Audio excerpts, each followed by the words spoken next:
चालू कर. नमस्कार शेतकरी मित्रांनो, मी विद्यासागर रांगवे. रामराम. आपलं गाव सांगा, नाव सांगा. जोरात सांगा. डोंगरगाव तालुका. बरं, हे जे मल्टीप्लेअर आहे तुम्ही केव्हापासून वापरता? 2 वर्ष झाले. गेल्या वर्षी कोणत्या पिकाला वापरला तुम्ही? सोयाबीन, तूर, मिरची, हां. मूग, उडीद.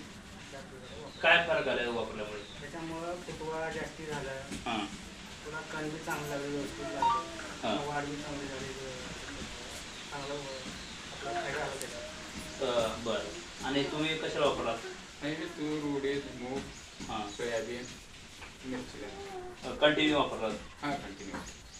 आज जर तारीख बघायला गेलो तर 23 तारीख 7वा महिना 2026 आहे. डोंगरगावामध्ये आलोय आणि हे पण शेतकरी वापरले, ते पण वापरले. तुम्ही पण वापरले का? तुमचं नाव काय?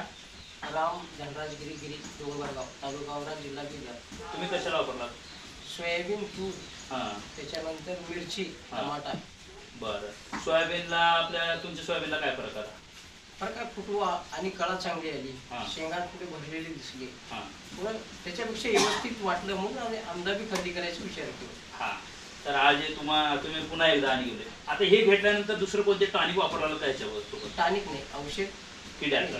हां, चांगलं आवडलं. कीटकनाशक औषध हां, आणि हे मल्टीप्लेस. बरं. समाधानकारक आज वापर. इतर शेतकऱ्याला काय म्हणता तुम्ही? सगळ्यांना वापरलं तर काही अडचण नाही. बरं, हे तुम्हाला महाग पडते का औषध स्वस्त पडत आहे? इतर एवढं औषध महाग बी नाही, तेवढं स्वस्त बी नाही. हां. आपलं हे समाधान. टॉनिक आणायला गेलं तर मार्केटमध्ये जास्त रेट आहे. हां. टॉनिकपेक्षा हे थोडं चांगलं फार किंमत देते आणि त्याच्यानंतर टॉनिकपेक्षाही चांगलं काम करते. बरं. त्याच्यामुळे औषध मारलं, ह्याच्यामुळे हे पाऊस बी जर पडलं तर औषध घेऊन जाणार नाही ह्याच्यामुळे. बरं, ठीक आहे. शेतकरी मित्रांनो, बघा, ह्या शेतकऱ्याला जसं फायदा होत चालेल तसं तुम्हाला सुद्धा फायदा व्हावा, माझं हे धोरण आहे. अनेक गावामध्ये अनेक गावामध्ये पोहोचता करत आहे. तुम्ही सुद्धा ही व्हिडिओ अनेक शेतकऱ्याला पाठवा, ज्यांनी हे शेतकरी जे आहेत एकूण एकाला देत गेलेत, एकूण एकाला माहित होत गेला, ते अनेक शेतकरी वापरले. तसे तुम्ही सुद्धा वापरा. तुमच्या शेतामध्ये, तुमच्या पिकामध्ये बदल येऊ शकतो. भेटूया पुढल्या वेळेमध्ये. धन्यवाद. फोटो काढा.